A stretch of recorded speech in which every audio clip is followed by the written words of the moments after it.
Welcome to the Uncommon Career Podcast, where you get clear direction, a persuasive brand, and a competitive strategy that moves you forward. My name is Patricia Ortega, and I'm your host and career coach. Hi, everyone. Welcome back. Today, we're talking to Tammy Alvarez, and her name might sound familiar, and that's because we talked to her not too long ago in episode 52, which is called How to Break All the Rules. Now, Tammy Alvarez is a C-suite executive from Wall Street turned CEO and founder of her very own company, which is Career Winner's Circle. Now, she has an amazing list of coaches that help people to break all the rules, and that's what we talked about in last episode. But in this episode, she's actually helping to kind of show us the lay of the land of how it actually happens. Now, she has a book that just came out. It's called The Escaping the Career Trap. I'm going to leave the link in the description. But in addition to that, there's so many things going on. In addition to that, there is an event called the Disrupt Summit that's taking place the very next week after you hear this. So on April 8th, 2024. So go ahead and check that link in the description and check out today's episode because Tammy is going to talk to you about how to break all the rules step by step. It's a really great episode and you don't want to miss it. So let's get into it. Tammy, welcome back. I'm so excited to have you on the show again. Patricia, me too. Thanks for the invite and the opportunity to reach out to your audience again. So thanks again. Yeah. And there's, as you know, a very special reason why you're here and one that I'm very excited about. You have a new book and it came out literally a day before we are recording. So tell us about your new book. Yes, so I'm so excited. The book is called Escaping the Career Trap, Transform Your Apathy into Ambition, and Never Hate Mondays Again. This book has been 6 years in the making in terms of in my head and my coaching practice and with my career experience. I started writing it about 9 months ago, so we had a pretty fast turnaround time in terms of getting it out there to the market. And it is designed and built and written for anyone who feels like they're stuck in the soul-crushing grind. For anyone who gets that pit in their stomach on Sunday afternoon because of all of the silliness that they're getting ready to, face again for another week. And so if you don't wake up energized on Monday mornings, excited about what you do, you need to read the book. Yes. I mean, even if you like what you do, you're going to find yourself in that spot at some point, and you want to have already the tools in your toolbox, right? Agreed. It is really for all the career professionals, right? And how to always have that thriving career. And, in the book, we talk about these 5 lies, but I think one of the biggest lies that we don't even know is untrue is the fact that loving Mondays is not a pipe dream. Loving your job isn't some mythical concept that no one actually does. Because most people are like, work is work. And I'm not supposed to love it. So I just have to suck it up and just get her done. And it's actually not true. And so, that's kind of the premise that all of our coaching and the book and everything else really starts with is stepping into something that energizes you, that you love, that you're passionate about, where you're making a big impact. And, and the work that you do, matters. And so that's why I'm just so excited because our coaching practice has dealt with this for years with hundreds of clients. And now with this book, we're able to reach so many more people in a much more accessible way to really start to, empower people to make that transformation for themselves. Oh, I absolutely love that. And part of the reason why I was so excited to start on this recording is because I've spoken to so many people, some who we end up coaching together and some who are like, I'm not in a place where I can afford this, right? And so no matter where you are on the spectrum, whether you're the CEO or the person who's at their first position, this gives you, it's like a career manual that you wish you got at onboarding at nearly every single place that you went. And the reason why you're not giving this manual, I think, I'm going to own this, right? I think the reason you're not giving it is because there's this worry that if you know how to navigate the career space, then you may not be at XYZ position, kind of like a significant other who's like, I'm going to put you down so you don't know how, so you know how great you have it with me kind of thing. But the reality is that we have options everywhere. And if we just know how to navigate these options, if we get out of our own head and stop putting barriers on ourselves, we'll be able to pretty much have any opportunity that we want in due time. So, Tammy, I would love to hear from you. in all your vast experience, what you think are some of the top mindsets that are holding us back in our career in jobs that we just don't like? Yeah. And it was interesting because earlier in my practice, we were going to have our sixth birthday on Valentine's Day. So it's right around the corner. Um, and when I was trying to understand how my clients felt and how my potential clients felt, and just really trying to understand like what's going on in that head. I know what was going on in mine, because I've had various degrees of loving what I do and hating what I do. And as you know, one of the word just surprised me because it kept coming up. And to your point, whether it was the CEO of a major organization, high level, mid level, or individual contributor, like it was just really interesting. The one word that kept showing up was stuck. Mm. I feel stuck. And I'm Yeah. like, that's not what I expected to hear at all. There were so many other things that were, that I thought would come through. And the biggest reason that we feel stuck is because we feel like we don't have control. Mm. And we feel like there's so many other forces at work and we've got to, stay in our lane, be patient, do the thing, and that our skills are finite and they can only be used in a certain area. And so all of these misperceptions lead to us not taking the action that we need to get unstuck. Mm. And I think, during the lunch party yesterday, we talked about two, I think, big mindset shifts that people need to make, right? One is the idea of, success and failure and really how we have an unhealthy relationship with success and failure. And so we look at failure and success as opposites. But the reality is you can't succeed unless you fail. So Mm. if you avoid failure, you are avoiding success. And so if you stop putting yourself into these cage matches of, do or die situations, right, wrong, yes, no, black, white, and you move into more of an experimental mindset, realizing that absolutely nothing in your life is a complete success and nothing in your life is a complete failure. There's always a mix of both, and you control that narrative. So if you have this experimental mindset saying, okay, I'm going to get some things right and I'm going to screw some things up. And then once you have a chance to recap, you're like, I'm going to keep the things that worked. Yeah. I'm going to not do the things that punch me in the face again because that wasn't super fun. And I'm going to try something different. And when you do that, all of a sudden, you have this ability to appear fearless. You have this ability to take these risks that you thought were impossible 5 minutes ago. Mm. And when you start taking those risks, and when you start to really lean into impact and value instead of obligations, and I've been here long enough, I deserve this, then the whole game changes, right? So I think that's one of the biggest mindset shifts is that you really do need to get comfortable with failing forward, take that experimental mindset shift, and start to play a little bit and stop taking things so seriously. The second big mindset shift that comes in with feeling stuck is feeling like you just don't have options. Mm. As like, I've been doing this for a while. How am I going to compete against somebody who's done something differently for 10 years? And how am I going to win that? How am I going to compete over that? And when we think about making a change, because what we do no longer serves us and it no longer energizes us, we immediately move into a scarcity mindset. And we talked about the fear of change. And my strong opinion is that I don't believe people fear change. People fear loss. Mm. Like if you were going to win the lottery tomorrow and $70 million is going to end up in your bank account, I'm pretty sure you're not going to be afraid of that. But the minute we think, let's change something, this isn't working for me, it's like, oh, hang on a second. I'm going to make less money. I'm going to have to start all over again. I'm not going to have the impact. I'm not. And nothing in your life has ever been an abject failure. So why do you think this is going to be the case this time? Yeah. And so getting out of that scarcity mindset, realizing that, they're not monsters under your bed, they're actually just dust bunnies. So if you look, they're a lot less scary than if you don't look. Will really help you identify where am I energized? What are the things that light me up that I could do for 12 hours a day and never get tired? Because if you do more of those things, then you will have the thriving career that you want. And if you always check in to see, because they change, right? Mine has changed over the years and everyone else's will too, to make sure you're still running the right race, then you'll always step into that thriving career.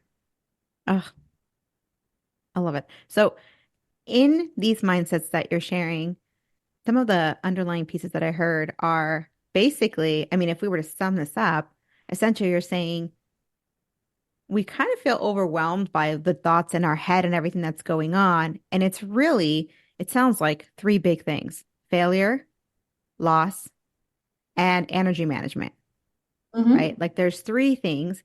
And I think oftentimes we walk around all day long with all these thoughts in our mind that because we don't have a structure to put it into and a way to define it, objectify it, and say, hey, we're looking at it from the backside, but you can turn it around, right? It's something different on the other side.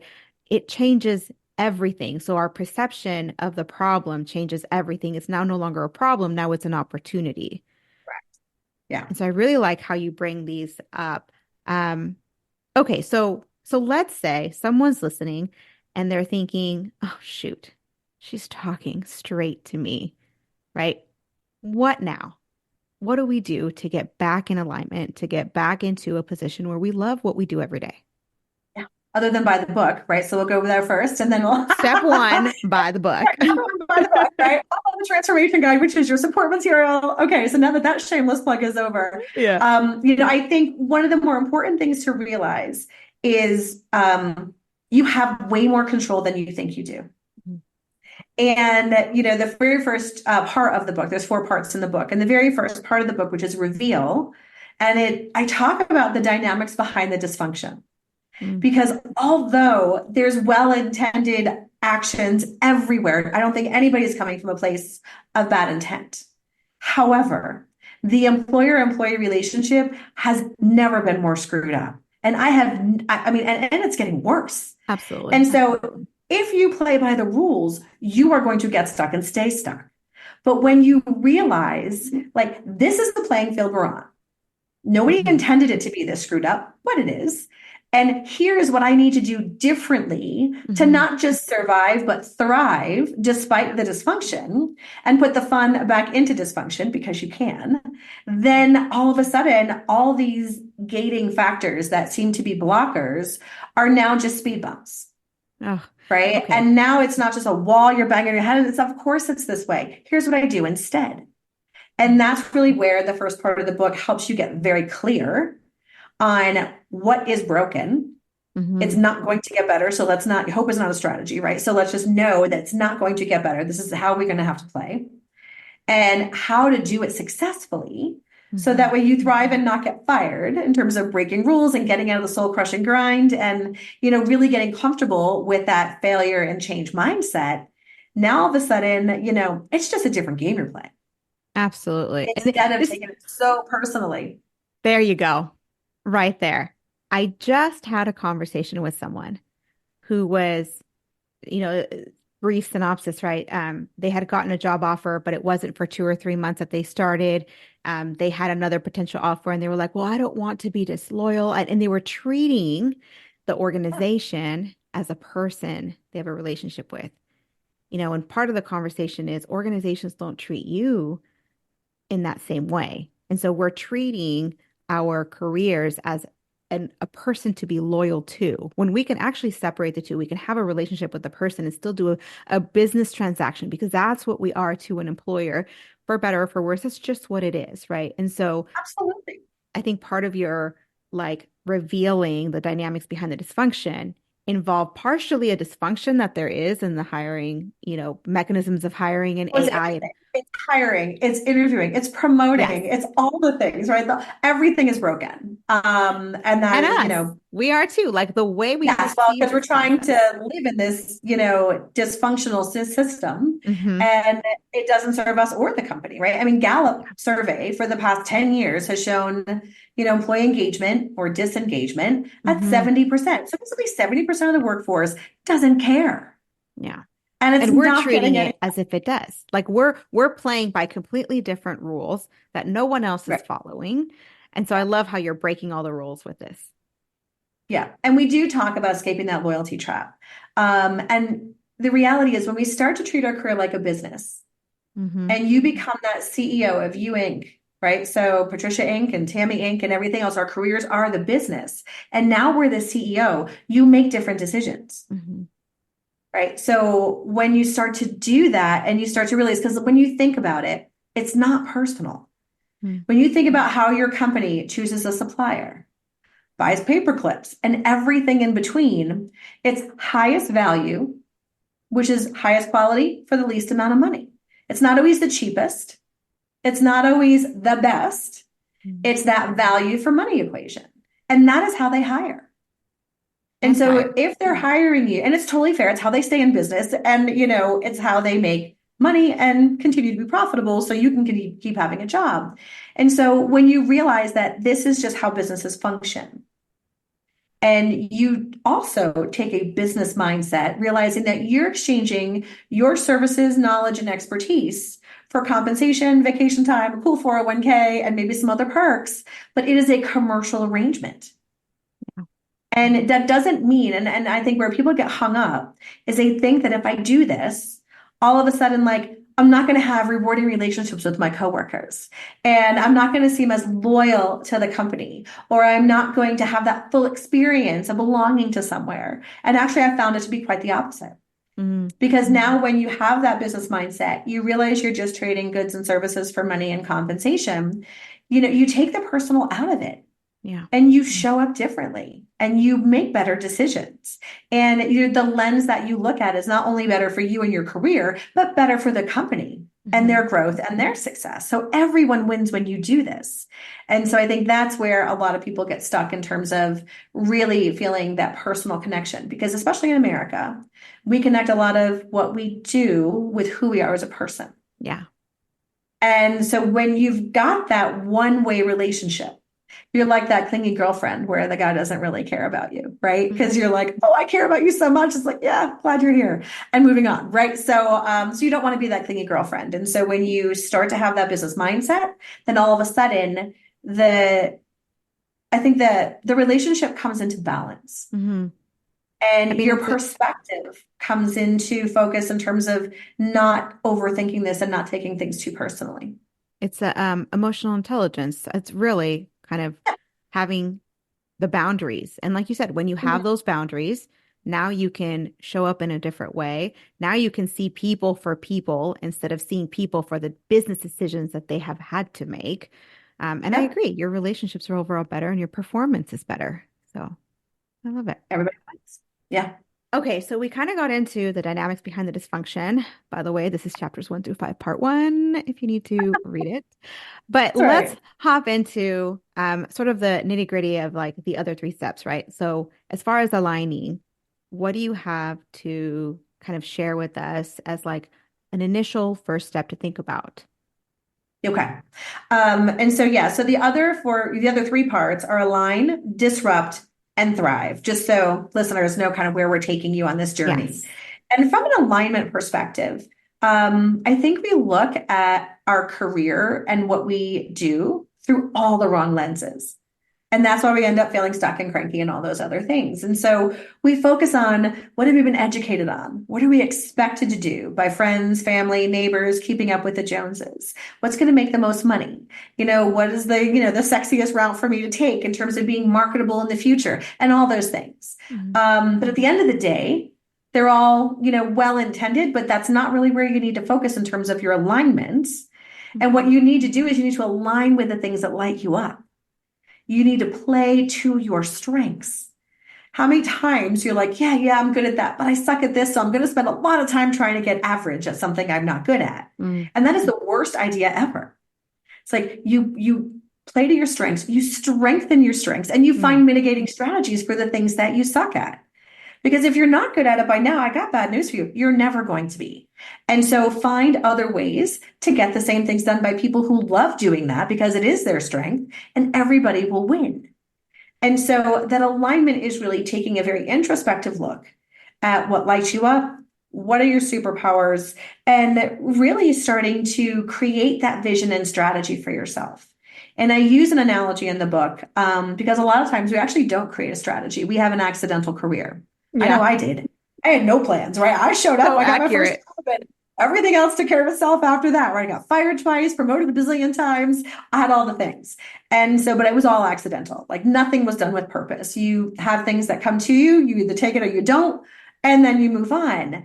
And so there's no shame in that, but you shouldn't be doing that. And when I talk about having your, strategy, your vision, and your execution for your career, what I talk about is I provide an analogy basically to a 5 hour road trip. So you decide you're going to go away for a long weekend, either at the beach or mountains or wherever you love. And it's a 5 hour drive away. So you're like, that's where I want to go next weekend. That's your strategy. And now you have to decide how you're going to get there. Are you going to take toll roads and get there fast? Are you going to take back roads? Do you want to stop at a few destination points along the way that might be interesting? Right? I'm sorry. The vision is your direction. That's your strategy, is how you're going to get there. And you decide, what are you going to do? Right? So your vision is that beach or mountains place. The Mhm. strategy is, I'm taking the long route. I'm not in a hurry. There's some really fun things to see. So that is how I'm going to get there. That's my strategy. Then the next thing you do and the last thing you do is you get in the car and you drive. But then what happens? Either Google Maps or whatever you use pops up and says, hey, there's construction. Yeah. Do you want to take a different route? Now, do you turn around and go home? No. You decide, oh Can you no, I'm imagine? just going to either sit here because it's not that bad and I really want to see that point, or I'm going to take a different way. And that's execution. Mhm. And so with our career, it's the same way. You need to set that vision of where do you want to be. And I don't recommend doing anything more than 3 years out. Things are too dynamic and changing. You need to figure out, so that is your vision, your strategy, which road are you going to take? How are you going to get there? And then when your phone says, oh, you're screwed because you got a 6 hour, road delay ahead, you don't go home. You don't quit. You don't park Mhm. on the side of the road and cry. You say, yes, take me a new way. And you still get there. Yeah. And so I wish more people had that level of intentionality with their career, particularly on the execution part, because that's usually where all the excitement happens. That's as soon as you said the execution part, you talked about that, and all I thought was nearly anywhere that you go right now is bound to have a detour, an accident, something. And what Always. in life we see as, oh, you just go around it, right? When we talk about things like our career, in particular our career, it feels like a hit to ourselves, to our ego. And because it's a Totally. It's hit to our debilitating. ego, we just stop. And it's like, well, if it were my ego, I wouldn't want to stop at the failure. I want to keep going till I win, right? Like, isn't that the perspective we're trying to take, is to keep going with new tools in our Yeah. toolbox? Yeah. And there's a really interesting analogy that I heard from Dean Graziosi about resilience. And, he talks about the fact that, and I agree, I don't think we lack resilience.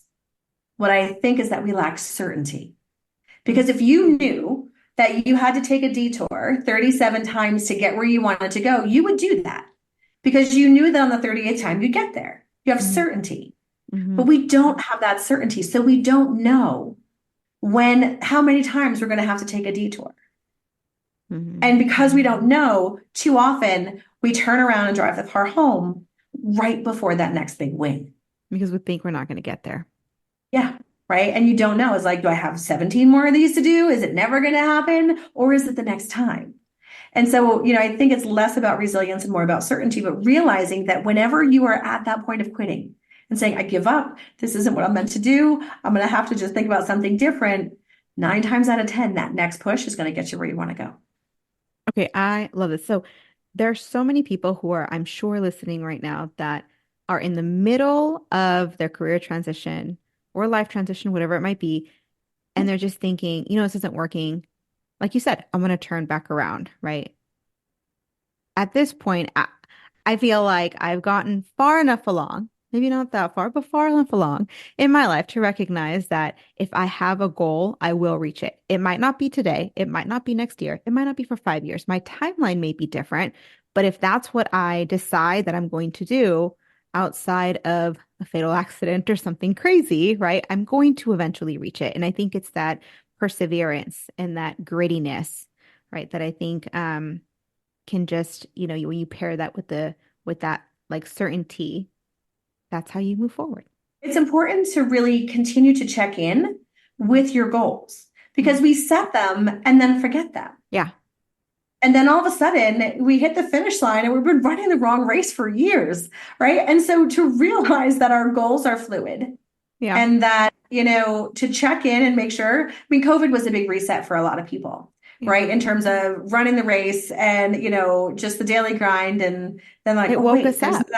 there's actually life out there. Like I can actually have fun and I like my family and I like walking after work or whatever. And so, but continue to check in because two things, make sure you're running the right race, right? Because when you're starting to lose that stamina, maybe it's because your goals have shifted and you've not given yourself that acknowledgement, Hmm. and then the second thing I think is to really lean in on your purpose. And we talk about getting to that level 7 why, which is from Simon Sinek. And I have found that such a huge motivator for me because I set big goals, I take big risks, and I fail often. Hmm. That's what happens, right? And again, success and failure, so nothing is ever, but I definitely have my share of bruises, from swinging and missing more often than not. But the one thing that kept me going is I got really, really clear on my level 7 why. Quick backstory, when I was growing up, we were, middle class, felt great, everything was good, private schools, mom stayed home, all the things. Long story short, my parents split up. My dad leaves town, can't find him anywhere, and we're homeless when I was 15. So taxes hadn't been paid in 10 years, house was being foreclosed on, the whole nine. Wow. Um, and so seeing what my mother went through, because she got pregnant with me in high school. And so she was ill-equipped for all the things because she was always a stay-at-home mom, and she never, she supported my dad's business, but that was it. So she was ill-equipped to deal with two children, me and my sister, and being bounced on the street. So we couch surfed with relatives and friends, and it was a hot mess. I mean, it was hard for me as a selfish 15-year-old. You know how girls are at 15, and seeing my sister 4 years younger than me, but seeing what my mother went through Mm. and just the stress and the panic and just not being equipped to handle what life throws at you. I knew right then and there, I'm like, that will never be me. Hmm. Yeah. And that hyper drive to not ever be in that situation is what really that fear based, it was definitely a fear based motivator for sure. But that is what made me play bigger. Yeah. And that's what made me, be able to take all those risks. And that's what kept me going when I was failing. That's what kept me trying one more time because, then that morphed into, okay, now I don't want to be a burden on my daughter. Right. My parents had no money. We supported them, unfortunately, we've lost them both. But we supported them, my sister and I, because they had no money. And I never wanted to be like that with my daughter. Right. And so when I started this business, it was the same thing. You leave this big Wall Street job, big money, big everything else with all this uncertainty. I'm like, I do not want to have to be, sleeping on my daughter's couch when I'm retired. And so that was all the things that, that kept me going. So when things get hard, make sure you're running the right race and you need to connect with that sense of purpose that makes you cry. I love Because that. when you do that, you develop a level of determination that even you don't know you have. And that's where the grit. Absolutely. Yeah. That's like the that core motivator. We're as humans, we're driven by emotion more than Mhm. logic, no matter how logical we are. That's just part of our human nature. And to find that emotional driver it's like having it, I mean, to be crass, it's like having a source of income that you can pull on anytime because now your motivation, right, is driven by something larger than the reward, the external reward that's there. And so now that just Yeah. comes just because you love what you do. Yeah. Okay. And that's how you align, right? Is checking in with your goals, making sure that you've got your why and, finding that opportunity to make sure that you stay resilient. Mm, okay. So now my favorite part, disrupt, breaking all the rules. Tell us Break about all the breaking all rules. the That's rules. right. How do we break the rules without breaking the rules?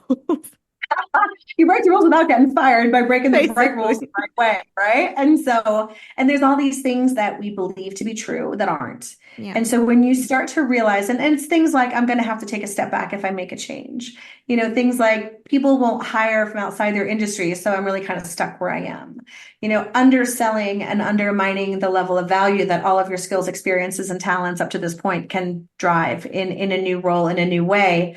And so from that perspective, when you start to decompose some of those or deconstruct some of those things and really embrace the fact that, the rules apply to other people. and exceptions are made every single day. And when you really start to strengthen the things in terms of treating your career like a business that we talked about, really understanding the value of Hmm. all the skills that you've developed over the years and not dismiss them as, oh, I haven't done them in a while. I'm not an expert. Somebody else actually did the work. Like we give away our skills all the time, not realizing that that's actually the currency you're going to use to buy your next job. Hmm. Right. So saying that, oh, I didn't actually do that work is the same thing as saying, oh, well, I didn't actually work for the interest on my investment account, so I don't want it. It doesn't count. Yeah. It's the same mindset, right? So if you look at your skills as money, and that money is going to buy your next opportunity, you start to take credit for a lot more things than you would normally. And then playing to your strengths that we talked about and really starting to focus on that power base. When, people will make that movement for you. Job boards are dead. They're a good place of research, but you're not going to get a job there. Yeah, absolutely. It is going to be your network and your power base that does that for you. So do not discount it. And if, because everybody sucks at networking. Everybody hates the word networking. So that's fair. So we're going to call power base instead. And what I mean by that is when you start to look at people who can actually make an impact in your life and career, and you become that person who can make an impact for others, Hmm. through, making a few phone calls and giving some advice or whatever it takes, then you start to build this community. And Porter Gale, who is a professional speaker and networking expert, has a really amazing saying. It's called, and what they say is your network is your net worth. And it is Hmm. true. People who have stronger networks make more money. Full stop. So if you look at everybody that you've got in your network as a strong relationship and know that that's going to be good for $1,000 a year on your bank account for the next 10 years, you would start to look at things much differently. And so breaking these rules are, stop doing the things or not doing the things that you're doing and realize that you can step into that thriving career when you start to address things differently and you show up differently and you realize that the human nature, which we talk about a lot, Patricia, is that the thing most people want over everything else. There's only one thing people want. And that one thing is, are you the person to get me what I want? Hmm. Like we are ultimately self-serving, right? And so Yeah, we ask all these questions, we do inevitably. all these things, but at the end of the day, if you are the person that is the bridge between, anybody you're working with, where they are and where they want to be in terms of success, and you show yourself as that bridge, you will win every time. Hmm. So much more to dig into. This is one of our biggest chapters in terms of parts of the book, but that's a good sneak preview. Yes. And part of the thing that I always talk about is like that we have people perceive us a certain way. We have a reputation, whether we want to admit it or not. And part of what you do in breaking all the rules is you show people almost step by step, like you really show people how you can brand yourself. And I know that might not be a term that resonates with professionals. And so really it's how you can communicate your value. That's what I hear a lot. How do I communicate my value? Well, you communicate first by owning it. That's number one that you talked about.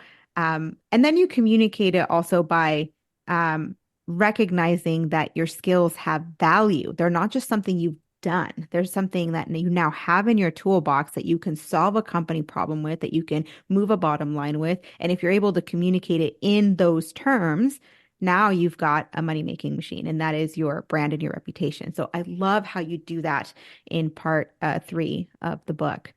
Okay, so we break all the rules, right? Now what? Yes. Now it's time to thrive, right? The hard work is done. And once you get in the habit of breaking the rules, then you're going to realize you're never going to play small again. And that's when you really, really start to own being that CEO of your career. Mm, Again, when you think about what a CEO does, right, they need to make sure that they've got competitive market positioning, right? That they've got products and services that everybody wants, that they've got a rock star sales team, and all of these things. So if you start to think of your career like a business and how do you run a successful business and do that for yourself, boom. I mean, that's when everything changes. And so, and when you start to do that, then you move into a position of having the ability to help others and bring others along. And I think that's really one of the biggest things is, getting comfortable with your authentic leadership style. So you can lead your way because now you're the CEO. No one can tell you what to do. You're the boss of you. So you do the thing. And then, realizing that, during times of chaos, which when hasn't there been chaos, right? In terms Never. of the last years. And so that's when there's such a leadership gap, and that's when leaders are needed the most. And so you can step in and become that leader that people choose to follow, regardless of hierarchy or what the organizational chart says. You have the opportunity to pave the way for others. So you've mastered all of this stuff. Don't keep it to yourself. Like, show others how to do this and build this unstoppable force in terms of people around you. And then when you do this on a consistent basis, then you are going to find that you're going to step into a life that's vibrant, that's well balanced. And then all of a sudden, Mondays, are something that you love again instead of dread. Absolutely love that. So I like how you mentioned thriving during times of chaos. And it really resonates with this concept. Like, you hear of economic downturns, right? And if you're a business, since we're talking about, thinking of your career in terms of a business, if you're a business, downtimes, economic downturns are the best time for opportunity. It means there's a need, there's a problem, there's a gap to be filled, just like you mentioned, right? Where there's chaos, you need leadership, right?